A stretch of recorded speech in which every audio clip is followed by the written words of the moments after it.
Welcome to The Ancient Light of the Yeshua Teachings, 8-episode mini-podcast with actress, musician, and author Verenia Nia Peoples, and ancient Aramaic wisdom keeper Dale Allen Hoffman. Episode 7, The End of the World.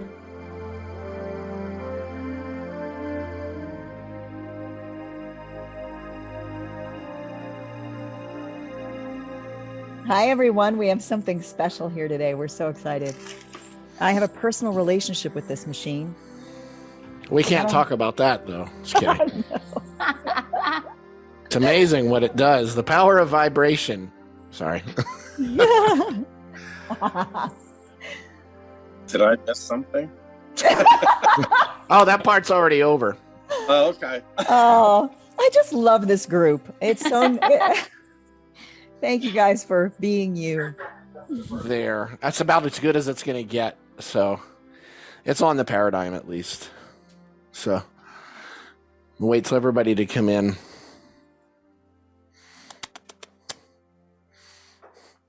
If anybody's not here, please raise your hand. You're not present. Believe me? Couple honest people. So I don't know if I'll remember it to say it before the end of the call, but next week I will be unveiling my Aramaic translation of the Hail Mary prayer. After being people requesting it for years. So I worked on it for a while, and then I sort of turned my back on it because I wasn't very happy about other people's choice of not only words, but pronunciations. And then I just went and I finally nailed it a couple of days ago. Yeah. So we'll do that next week, and I'll even talk about it's like the paradigm is talking. Yeah, I know. Words coming from a device. So but next week I'll unveil that, and I'll talk a little about where the prayer actually came from. Which came from several different places, and it eventually just sort of got put together. But in different cultures, the prayer is different, actually. It's a different set of words in some places. So anyway. I would love to know the history of where it came from, how it got put together, all of that. Yeah, about half of it came from the Gospel of Mark. Or, yeah, is it the Gospel of Mark? Yeah, the Gospel of Mark. I thought you said Luke. Was it Luke? Okay, the Gospel of Luke. Yeah, that's why I'm questioning it. So, geez, thanks for correcting me. Yeah. I'm only correcting you with what you told me. Yeah, I don't know anything. It is Luke. Although Luke probably came from Mark originally, so if that makes sense. But right. Anyway. Today what we'll do is we'll talk a little about revelation and prophecy and things like that, the end of the world, in a very different way than most people would think of. So whenever everybody's ready, I can move over to the paradigm. And I will say you're not going to hear a lot of it on a cell phone. And honestly, if you have, even if you have like a really nice speaker system on your computer and you've got a subwoofer, you're still not going to feel what it's like to be in the room with it. As a matter of fact, like Nia had come and done like a 3-day sort of 2-on-1 retreat with Loretta and I a few years ago. And we even at Mountain Light Sanctuary, we put it like right next to her, and she slept right next to the damn thing. Like every night we had it on all night long. So, it's a pretty amazing device. So if I touch the camera, I'm afraid it's going to fall. So that's the best view I'm going to get of it. And I'm walking by. Well, maybe you can explain what it does, and no way. Does it look better with or without lights? Looks better without. So what paradigm does is it. Oh man, how can I say this in a short form? Paradigm is this top part here is an exact, much smaller dimensional replica of the Great Pyramid of Khufu in Giza. Obviously in Cairo, in Egypt. The electronics inside of this are actually in the same spots as known chambers, walkways, etc. of the Great Pyramid. It's got a quartz crystal capstone. There's a selenite wand. that goes down in the middle. All of this is going to go over most people's heads. That is based in a circuit board, completely analog. It's a tone generator, a synthesizer, nothing digital. There's no computers except for an analog timer. And there's no recordings, anything of that sort. This was invented by one of our best friends, August Worley, who worked one-on-one with a guy named Bob Moog. Bob Moog is the guy that invented the Moog, the Mini Moog, all these different synthesizers. Songs like Nights in White Satin, or bands like Yes, or bands like Led Zeppelin, they all had tons of Moogs, especially back in the 70s. Stevie Wonder played Moogs, Herbie Hancock, everybody. But there's like Nikola Tesla technology in here. There's Edgar Cayce technology. There's ancient Egyptian technology, Moog technology. And I'll even say Nikola Tesla, while he was still alive, actually created a vibrating disc very similar to this, that he was actually researching different frequencies in New York and realizing that certain frequencies would stimulate certain body areas, etc. And Mark Twain, Samuel Clemens, happened to be one of his best friends. And the story goes that Tesla had Twain stand on this disc because Twain had been constipated for a while. He said a couple of weeks, and that doesn't sound like a good place to be. And within 45 seconds, as the story goes, Twain was running into the bathroom. I'm not doing that to you today. I will also say that, as an example, there's lots of new technology or new research, scientific research, etc., such as 41 hertz. Eradicate, I think it's 41. Don't correct or don't quote me on the frequency, but there's a frequency actually that completely eradicates the existence of Alzheimer's in the neurons of mice. So we're not going to be doing that either per se. What this does is it moves through. I'm going to turn it on without actually turning somebody say yes if you can hear me. And the video is okay right now. So Yes. make sure. Okay, good. Right now we're on the root chakra. You're not really going to see it with the camera, and I don't want to pull it in too much closer because I'll just mess up where the camera's at. But it goes through the 7 chakras, starting with the root chakra, the red, of course. And as it goes into each of the chakras, the quartz capstone, of course, changes color. Now, a lot of people don't realize that most, but not quite all of the pyramids that have been located in Egypt had pyramidions, which is what this is called, the capstone. Also in China, there was quite a few pyramids that had crystal pyramidions specifically. The ones that are on the 3 pyramids in Giza have all been stolen. A lot of other ones have either been stolen, put in storage, etc. Most people don't realize that they were actually constructed with a pyramidion that was different than the body itself. So let's put it this way, without going really deep into cymatics, this instrument really, to say it bluntly, is a living being. We call this the baby. This is literally like a vibrational cornerstone of our entire lives, of all my teaching, because I've been saying for decades, it's all about frequency. It's all about vibration. Well, this actually brings that fully into focus. And people can have an experience such as if you do a private session, you actually put headphones on, you get a slightly different amplitude of frequency in each ear. It's actually similar frequencies, but they're amplified out of phase with each other. That actually causes the brain to entrain on that. And then you're also feeling the vibration of the unit itself. This subwoofer there's a 15-inch speaker under this thing, subwoofer. So like I say, you're not going to feel the fullness of it, but I'm just going to slowly turn this root tone up. This is the root chakra. I want you to be aware of your breath right now.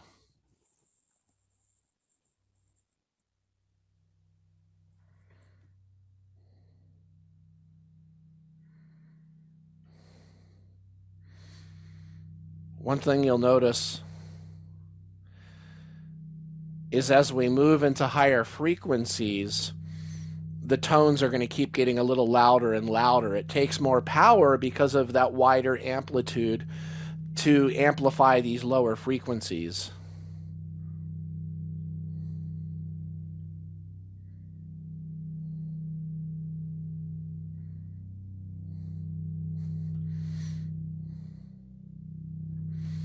So we actually have two different tones here that are really close. I'm going to pull them out from each other. You hear that? That's two different tones actually responding. And now I'm going to bring it back into unison.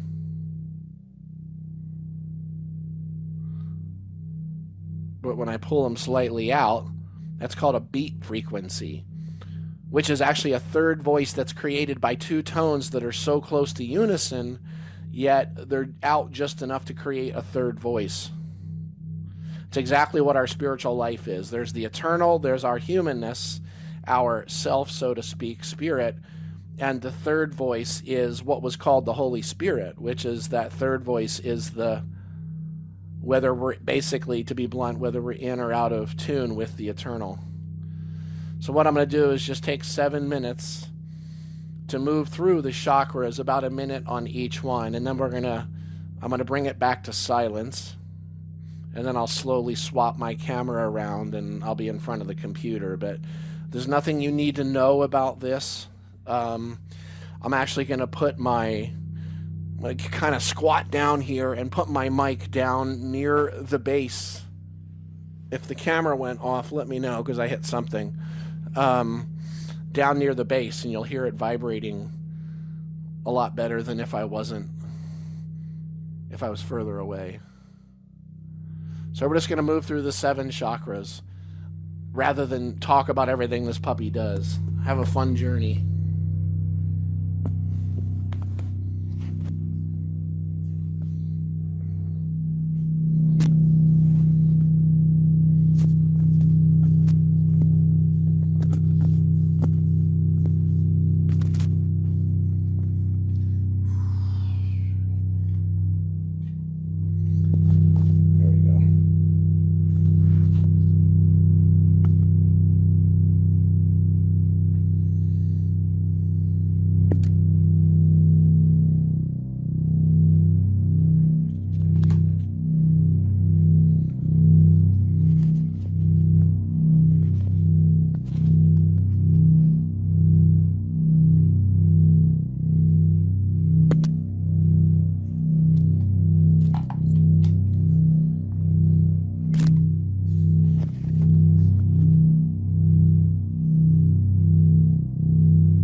Be aware of your breath.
important that you're breathing right now. Be sure that your breath is moving, rising, falling.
Well, well, well.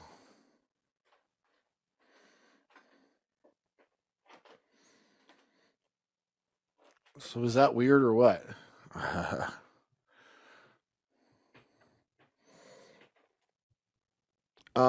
I did something I don't normally do.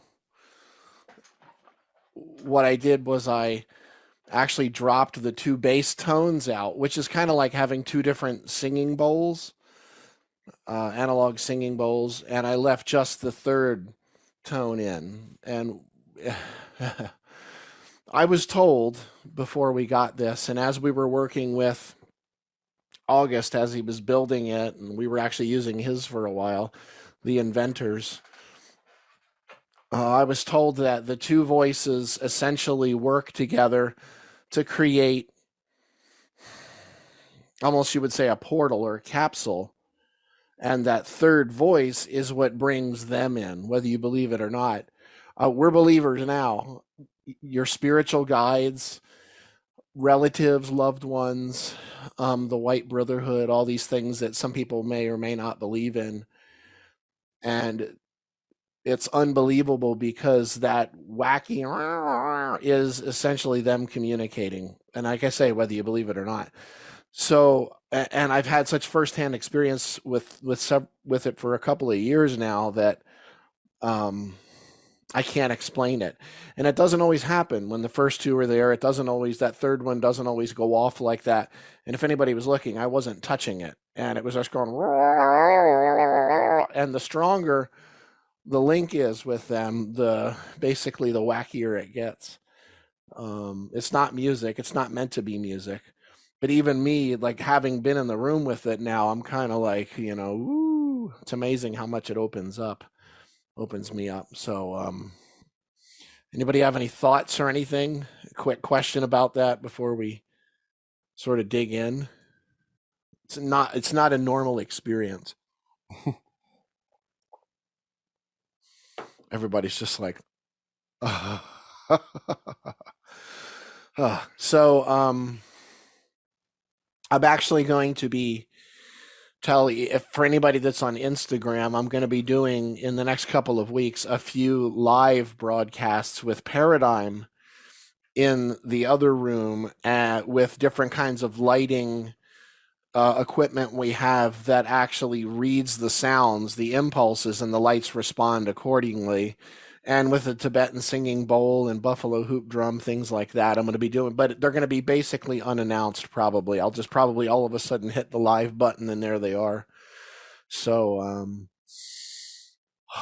let's sort of come back to center by taking a big, deep breath in the nose. Just breathe in. Hold that just a few moments. And then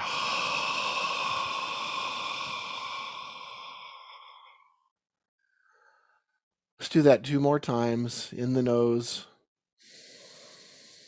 Breathing in what Yeshua called chaya, conscious life energy. Hold that in the temple just a few moments. Then out through the mouth, full exhale, release everything.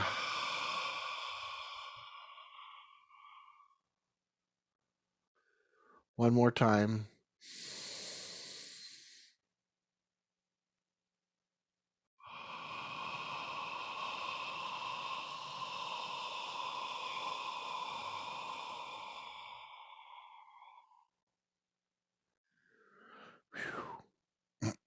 Kind of fried my sockets a bit. So what we're going to do, we're already halfway through our call from that, but I think it was worth it. What we're going to do is we're actually going to talk a bit about the end of the world. Fun stuff. I want to preface this with a little bit of something. I can always, and it's absolutely foolproof, I can always gauge how conscious and or truly in balance a person is by how fascinated they are with things like the book of Revelation, prophecy, stuff like that. Let me throw that out there, what I mean by that. The people who have really come into a deep balance in their life tend not to have much care about the book of Revelation or like predicting the future, things like that, which is not even what prophecy means, actually. We'll come back to that in a sec. But I've noticed it's just always people that are still on a heavy search. They seem to get really obsessive about Revelation. And I was very obsessive about Revelation before we moved into the Homer Inn here in West Asheville about a year ago.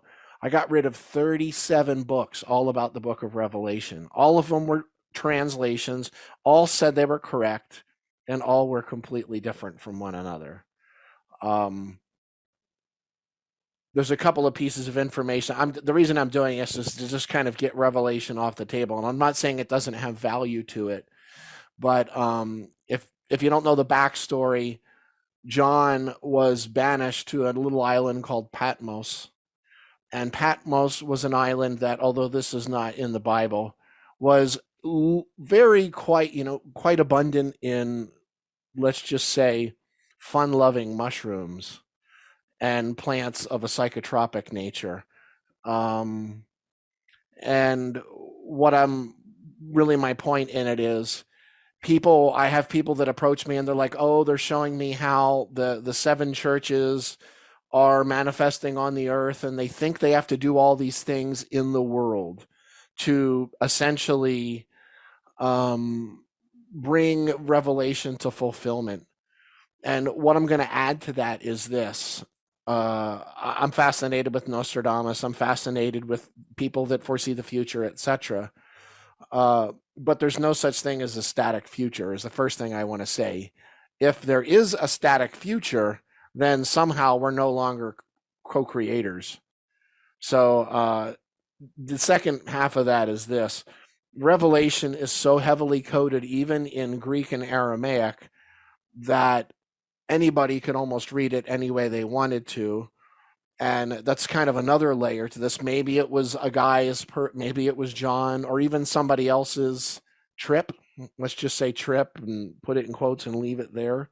The other aspect I want to add is The word prophecy in Aramaic, prophet, anbiyat or nabiyat, means someone who is so wholly, fully open in the presence of this moment. They're so connected to divine eternal energy, essence, etc., that it lives through them without question, without them second guessing whatsoever, meaning that there's no space between their what you would call intellect and eternal intelligence, and it lives through them wide open. And that could include maybe foreseeing the future, etc., whatever.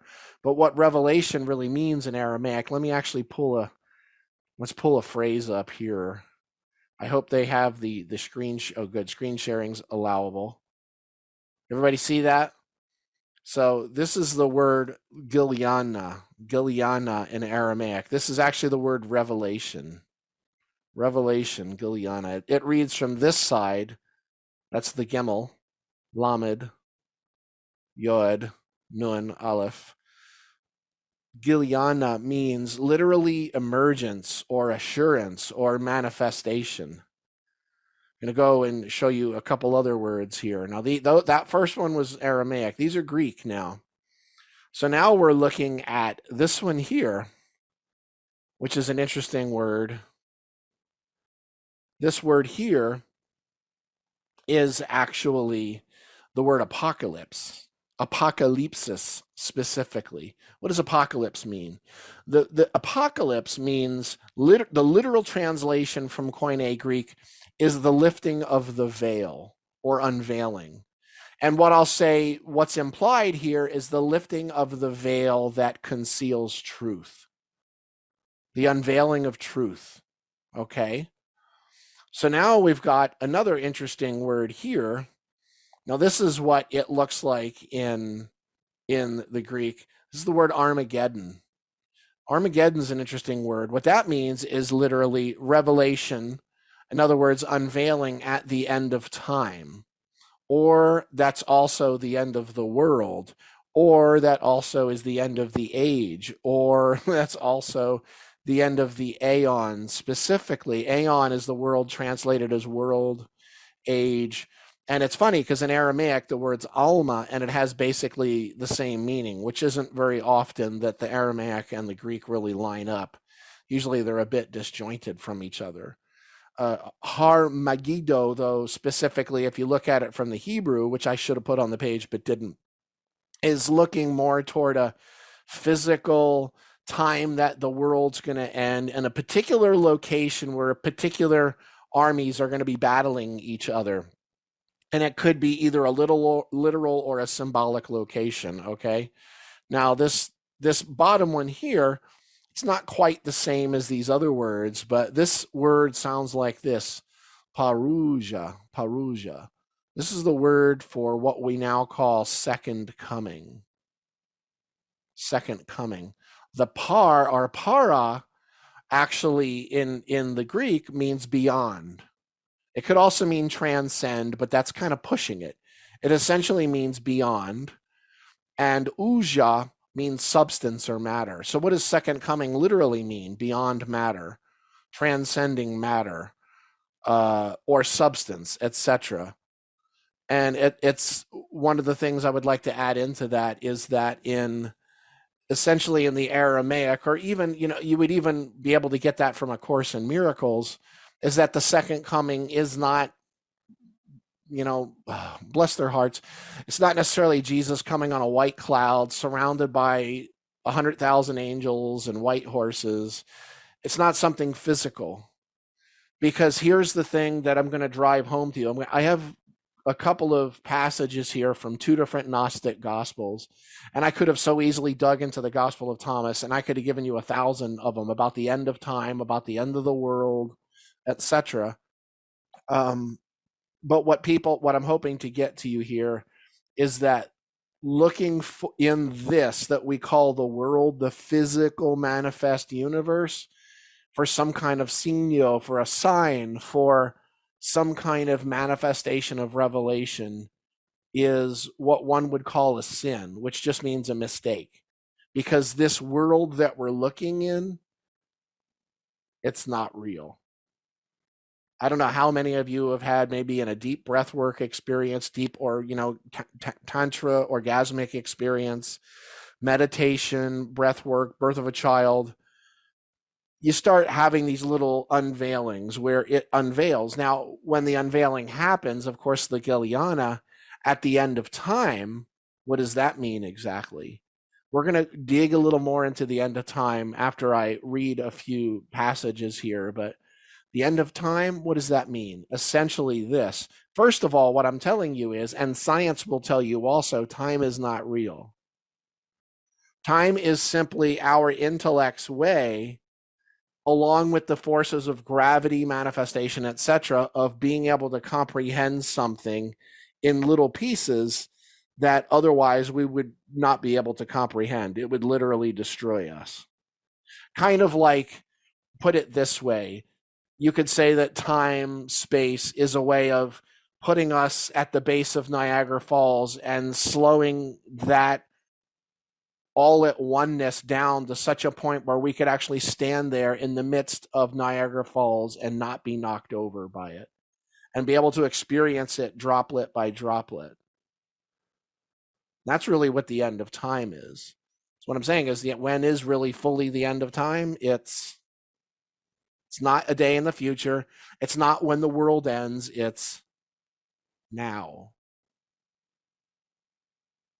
That's clear, very clear. I'm going to give you a passage that he actually gave us in Aramaic that I'll unpack. But what I'm saying is the idea that somehow that if the earth ended, that all time and space would end, that's kind of arrogant, isn't it?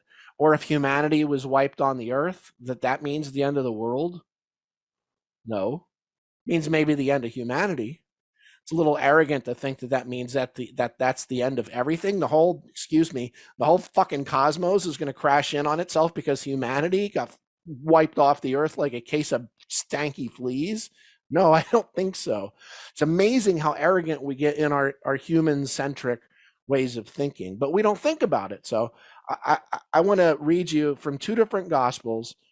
The second one is, to me, when people say to me, if you could see any ancient gospel or you could see any ancient text that you haven't seen, what would it be? For me, it's always clear. It would be, I want to see the missing parts of the Gospel of Mary, also known as the Gospel of Mary Magdalene. Because it gets like, oh my God, here it comes, and it's like it's a drum solo from John Bonham or Michael Ormond, somebody like that, and it just gets higher and higher, and then all of a sudden it says text missing for the next 12 lines, and it's like, ah! So we'll get to Mary in a second. The first one I'm going to give you is from the Gospel of Truth. Now this is from Valentinus or Valentinius, depending on how you want to pronounce his name. He was right around the turn of the century from 100 to right about 160. He was one of the original, what we could call Gnostics or earlier Gnostics, who ultimately was wiped out. As much as possible, a guy named Irenaeus came in and tried to wipe as much of Valentinius's stuff out as he possibly could, but he didn't quite manage it. Why? Because Valentinius was talking about Christ being within, all realization happening on an inner level. And Irenaeus, who of course the Catholic Church lionizes, they call him Saint Irenaeus, he wasn't going for that, because you can't build the umbrella of politics, economy, and religion under one singular umbrella if it's inside of you. It has to be outside of you, otherwise it can't be bought and sold. I'm sorry if that sickens you, but that's the way it is. So this is from the Gospel of Truth. Get a good breath. You might not pick all this up, but I think you're going to pick up more than you realize. Maybe not intellectually, but on the level of intelligence. It says, you see, the all had been within the one. So all of manifestation originally was within the one, okay? Non-manifest. That illimitable, inconceivable one who is beyond all thought. This ignorance of the one, also called the Father, brought about terror and fear. Ignorance of the oneness brought about terror and fear. And terror became dense like a fog so that no one was able to see. So because of this error, sin became strong. What does sin mean? Error, mistake. Okay? Literally, it was an archery term. Chata. Chet in Hebrew, it just meant you missed the bullseye, take another shot. That's all it was. But when, of course, you're living in a cloudy, foggy world, what do you expect? When all of the errors of life are ended and one awakens, he sees nothing like it was before. Such a path is attained by those who have ended ignorance. What does ignorance mean? A lack of comprehension, not knowing. Doesn't mean dumb, okay? Although you can feel dumb when you're kind of wandering around in the fog and you don't know which way is up or down. Such a path is attained by those who have ended ignorance, letting it go as if it was nothing more than a dream. And I'll tell you now, basically it is a dream. No longer do they hold value in those things of the material world. They leave ignorance behind like sleep. For this reason, do not take error, sin, too seriously, since it has no root. We are in a fog regarding the one. I'm going to read that twice. Since it has no root, we are in a fog regarding the one. In other words, sin, the mistakes, the errors that we make in the fog, they're not rooted in the eternal. They're not rooted in God. They're not rooted in oneness. They're rooted in our falling asleep, our thinking that we're somehow separate from the one. And of course, that means we're tripping over our own feet. We're trying to fill in the blanks because we haven't realized the blanks yet. And that's what religion is. That's what philosophy is. But yet we're never really truly disconnected. It's just all here. Since it has no root, we are in a fog regarding the one, engaged in preparing works and forgetfulnesses and fears in order by these means to beguile those of the middle and to make them captive. In other words, we create religions, philosophies, ways of being, 1, 2, 3, to catch the people in the middle. And in Valentinus's idea, there's the people of the spirit, there's the people fully in the body, and there's the people in the middle that are kind of caught between the two. And I think all of you on a spiritual path will understand what I mean, being caught between the eternal and the physical, sort of like, flopped around like a rag doll, so to speak. And I will say this, the Catholic Church misinterpreted that as some kind of, and it wasn't there originally, it's not in the Bible, some kind of a purgatory that you go to after your body drops, that you somehow go into this limbo state. But the limbo state that they mistook doesn't happen after you die. The limbo state happens while you're, quote unquote, living in a human body. So, and like I said, that's not in the Bible. Shh. So this is from the Gospel of Mary. Now, and I'll say this, they've been slowly posting these on YouTube. So far, there's 3. I think 2, 3, and 4. Calls 2, 3, and 4 are on the Human Harmonics YouTube channel. And there's even a playlist on my channel on YouTube. So the first call, I don't know what happened. I'll have to ask. It wasn't on there, but 2, 3, and 4 are on there. That means this one, because you're going to want to listen to this a couple of times, I'm sure. So this one's a little similar, but it goes even wider. This is from the Gospel of Mary. The Savior said, and actually while I read it, I'll give you a visualization that might explain it a little better. The Savior said that all nature, all formations, all creatures exist within and with one another, and they will be resolved again into their own roots. So that sounds like a big, deep thing, but everything exists within and with everything else, and it will ultimately resolve back into its own roots. So I'm literally telling you that all of manifestation, according to what Yeshua was saying, is essentially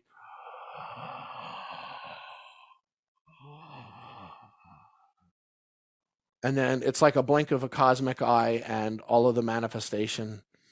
What happens to us? I don't know. I do know this. We existed before that breath, and we exist during the breath, although we're essentially sleeping during that. And then we exist after. And the only way I can tell you that as proof is because I've tasted it, seen it, and I didn't find it in books. I found it in breath work. I found it in, full on, let's just be clear, tantric lovemaking. I found it in the birth of my children, etc. I found it in music. For the nature of matter is resolved into the roots of its own nature alone. And everybody's heard this. He who has ears to hear, let him hear. Huh? Peter said to him, since you have explained everything to us, tell us this also. This is Peter asking Jesus, Yeshua, what is the sin of the world? And I think when I read the next line, you're going to realize why this was not put in the Bible. Jesus' response, there is no sin, but it is you who make sin when you do the things that are like the nature of adultery, which is called sin. Now, we all have an idea that the Christian church presents to us, the exoteric Christian church, of what adultery is. It's a man cheating on a woman or vice versa. That's not what adultery is. And I should have, I have yin yangs everywhere. The yin yang, the supreme ultimate. Everybody knows it from the I Ching. Adultery would be, in Gnosticism, is saying that this is not that or that is not this. It's to separate the light and the dark, positive, negative, past, future, awake, asleep, live, dead, masculine, feminine, non-manifest, eternal, manifest here and now, and make them into two separate things. That's called adultery. When you're able to bring those two back into a balance, meaning an absolute balance of 50% masculine, 50% feminine, which is something that really needs to be taught to us humans at this point.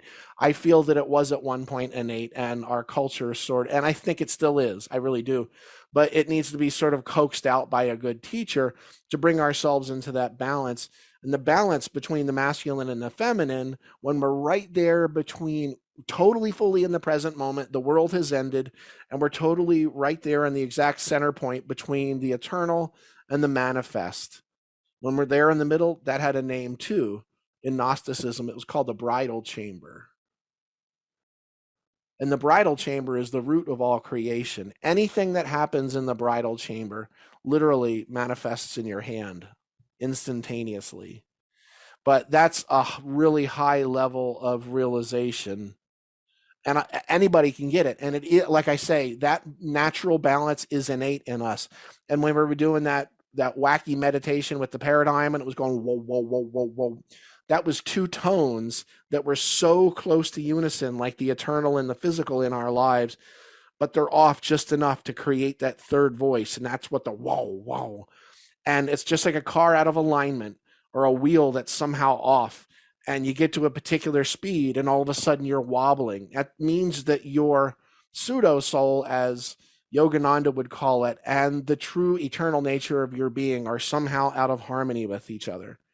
But when they start getting closer, what actually starts happening, that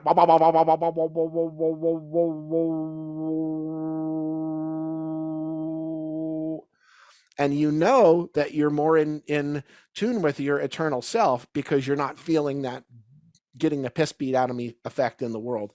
It's all on the level of frequency and vibration and harmonics, all of it. So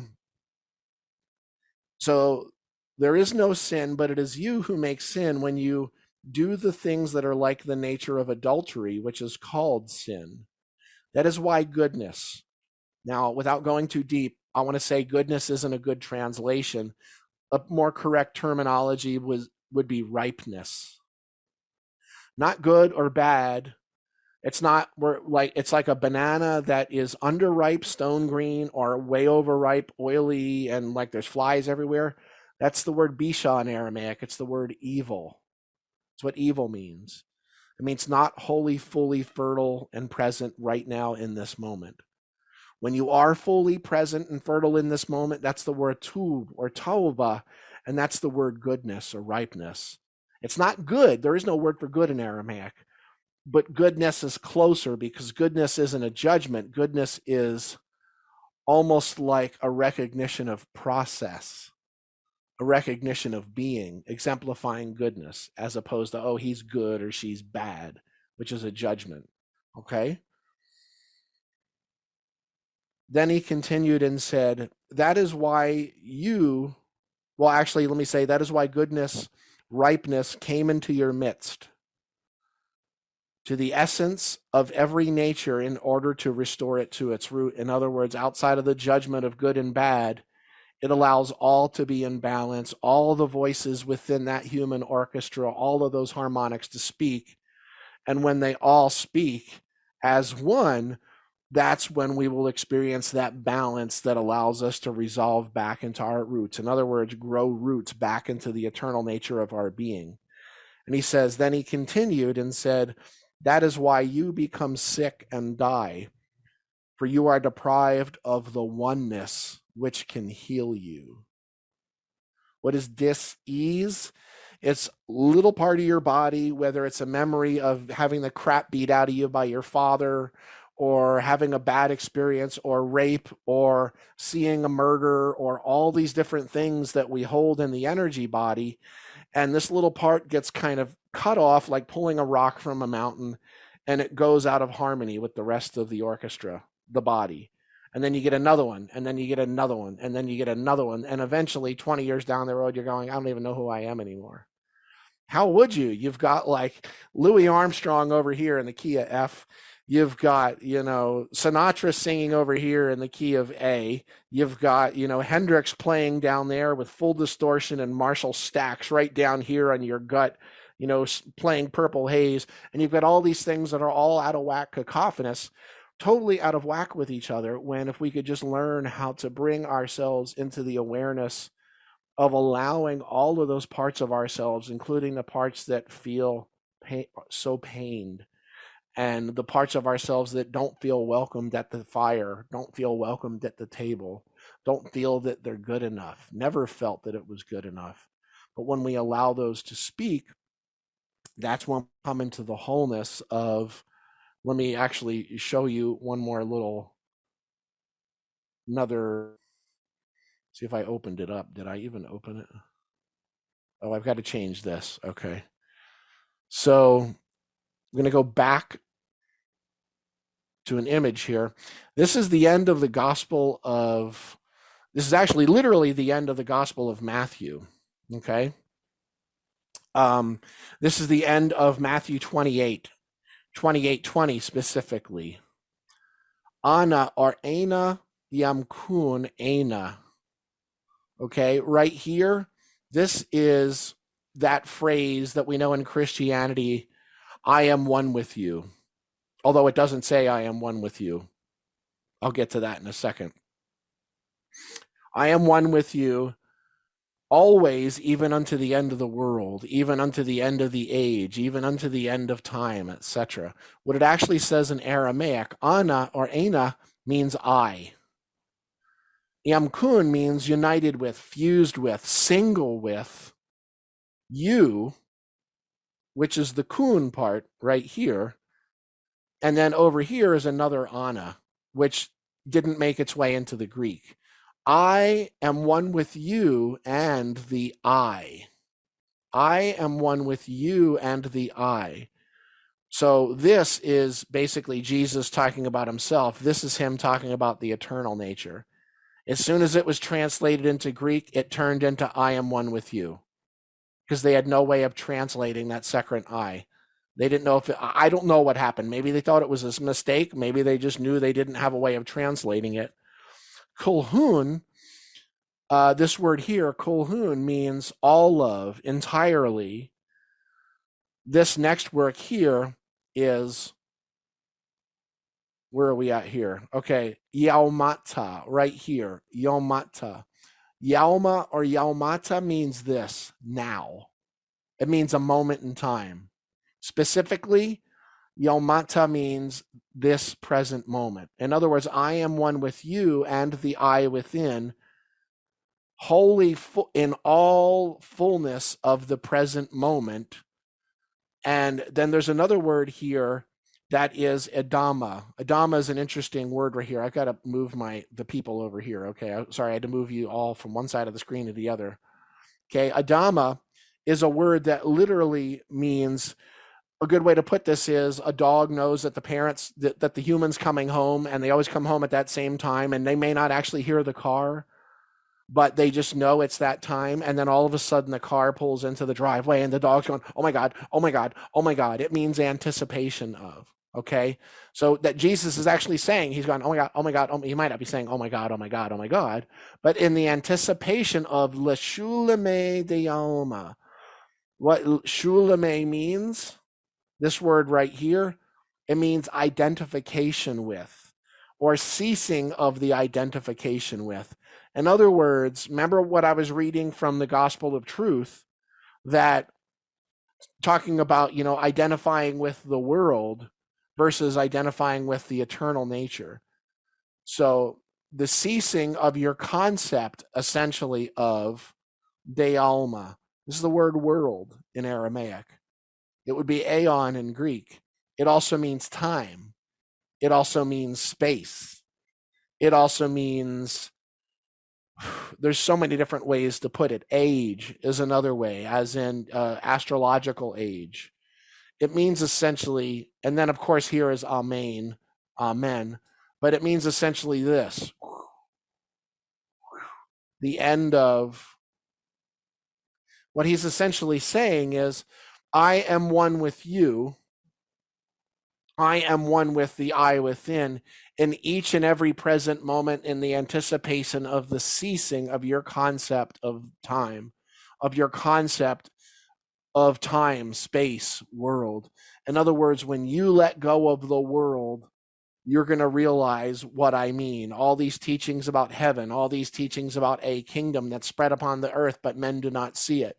All these teachings about the Father within, the oneness, etc. You getting that? And it's not about a physical world ending, because again, the physical world, you're just going to have to take my word on it, but I wouldn't do that.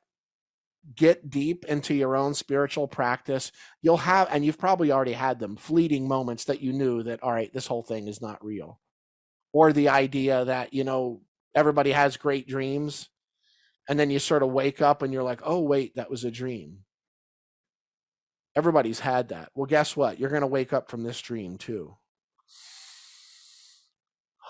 So what I'm saying is, the world's obsession with the end of the world is simply the world's own addiction to something that's not there in the first place. And I can actually, and I just say this out of love, I can gauge a person's awareness by how addicted they are to, like, the book of Revelation and what it really means, or all of these, excess addictions to what people think of as prophecy. And it's funny because the whole idea of how many, Jesus, I just think about the fun of, like, how many preachers came out last year with all these great predictions about the election, about the end of the world, about all this other stuff. And a lot of these guys had already done that like 2 or 3 times before. Pat Robertson, bless his heart, had all kinds of fun predictions in October of last year, 0 of which came through true. And then he just kind of moved on to another subject quietly and went back to selling his diddly wads and kadiddly Bibles and stuff like that. I mean, I can't not be entertained by it. And I don't even mean that as a judgment. I truly mean that as, I'm truly entertained by it. And I'm also entertained when I forget that this whole thing I'm watching is really a divine play and it's not real. So the way I'd like to close this all is to bring it back to the realization of how I try to end each of the calls, and how I started the first call, which is remembering one thing. What's the ultimate tool for waking up? What's the ultimate tool for coming fully into the present moment?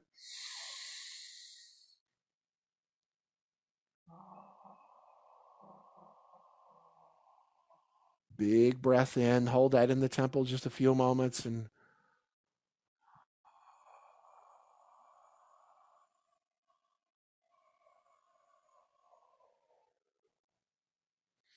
and I say this to people all the time, put breathe, breathe, put it in big letters on a piece of paper and hang it everywhere. The first thing is just to remember to breathe. The second part is to be mindful that you're breathing, or to keep yourself breathing. And the third is to be mindful that you're breathing. And the more you remind yourself, you're not going to have to remind yourself anymore. It's been a while since I've had to remind myself. So, anywho, we're sort of over our time here, but not as bad as as we have been a few of the weeks. Anybody have any quick questions or anything? And yeah, let me pull up the Human Harmonics YouTube channel, because there is, like I said, there's 3 of the calls. They're on my channel too, but I want you to please follow me and please follow Human Harmonics. I'm going to pull up the channel really quick. Anybody have any input?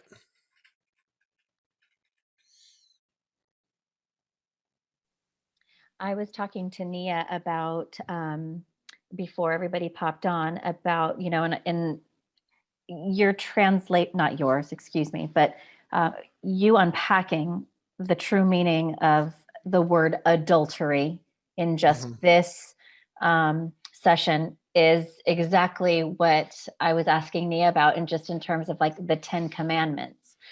And again, like I said, I still sing as a ministry in a church, and to listen to the gospel and to listen to the priests and the readers say these things, I almost like, I get the like, no, because of that, just that word adultery. And so I think last Sunday or 2 Sundays ago, it was the 10 commandments. And I don't know what the translations are in terms of what you could share, but I just knew innately, like, this isn't it. This isn't it.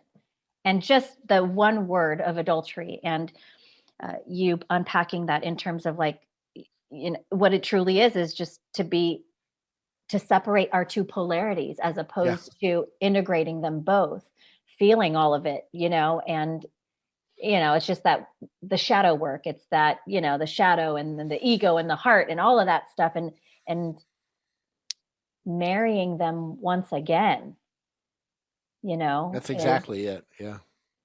So. And they were never really separate. They only look separate in the world. When I was reading from the Gospel of Mary, and the Gospel of Truth, and they're talking about being in the fog, and and all of the sin, all of the errors we're making have no roots, because they're rooted in a world that's not there in the first place. Right. So there's nothing, and am I saying go out and kill people? No, I'm not saying that. But what I am saying is whatever you do in this life isn't in this life. It's not actually happening. This is your play. This isn't a playground. It can be a playground, but this is your school, basically, is what's happening. I'm trying to choose my words carefully that some dope doesn't come back and said, Dale said go, and it's not that at all. But kind of. I mean, kind of. When we realize the marriage once again back into our yin and our yang, our polarities. And then what you between said, the eternal and the human, and the balance between those. Yeah. Being able to follow that bliss, and then to enjoy life. And that is what we're here for, is to express ourselves in that ecstatic form, in that blissful, joyful love, light, like all of that stuff. That is. Yeah. And I mean, even something, if we want to get truthful, even an idea, which is a very Western idea of monogamy, it's quite recent in human culture. It's very recent, just within the last about 3,500 years that monogamy even came into play. So this is kind of an interesting little piece. And I'm not, people can read whatever into what I'm saying, but what I am saying is, I agree, though. We're living from the concepts. And in terms of the 10 commandments, there's actually several versions of the commandments. One of them happens to be 10, and it tends to be the one we talk about the most. But I mean, I will say this, in terms of translations, probably the biggest difference would be something like, it's not thou shalt not kill. It's not it at all. It's thou shalt not murder. There's a difference between killing and murdering, But little things like that change the whole architecture of the landscape. So something I'd love to share if I could, from A Course of Love, when they're talking about, you talk about these polarities, you talk about the soul versus the ego, or the physical incarnation. What are we here for? And it says, and I can't quote it directly because I can't remember it specifically. So this is the Nia version. Take it for what it's worth. That our souls chose to incarnate into the physical to express. We would not have chosen this form if it weren't for that. There would be no need for this form if it weren't to express. And so this is, our coming to the truth of who we are is not separate from our physical being. We chose to incarnate in this physical space to express, to breathe. So anyway. And that's exactly it. And if we didn't incarnate, if we didn't come down into physical matter, we wouldn't experience anything.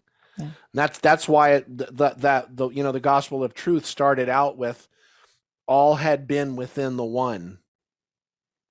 All started within the one. And I use this just as an analogy. And then it looks like all of a sudden there's billions of people on earth, but it's still the one.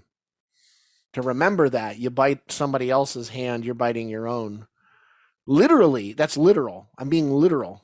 It's like taking a rock from a mountain and saying, oh, this is a rock, that's a mountain. Well, actually. So, beautiful. Thank you, Dale. Thank you, everyone. Thank you. Wonderful as usual. And we will see you next week. Next week, I'll say I'm going to be unveiling the Hail Mary prayer. You'll hear it for the first time in Aramaic. And I'll talk a bit about where it comes from. And then we're going to really hit on the chestnut of Christianity, which is on all the bumper stickers and billboards, that only begotten phrase. And I don't often say that something's wrong, but that particular word, the way it was translated, is wrong. And I'll also tell you, most people don't know this, it wasn't defined until the 4th century. That's something called the Council of Nicaea. So for 320 some years, or 300 years or so, it was not defined. It just sat there in the text without a definition in Greek, monogenes. Whereas in Aramaic, the word had been around for 1,000 years at that point, and it had already been clearly defined. So, oops. Well, I look forward to it next week. Thank you again, Dale. Thanks, Christine, for helping with some of the side work here. And all of you guys, you're amazing. We will see you next week. Thank you for listening to The Ancient Light of the Yeshua Teachings 8-episode mini podcast with actress, musician, and author Verenia Nia Peoples, and ancient Aramaic wisdom keeper Dale Allen Hoffman. Please visit niapeoples.com for Nia's upcoming event schedule, books, and support product offerings. And please visit daleallenhoffman.com for Dale's upcoming event schedule, books, audio and video programs, support product offerings, and to join the free Aramaic Healing Circle email newsletter. We are committed to your awakening.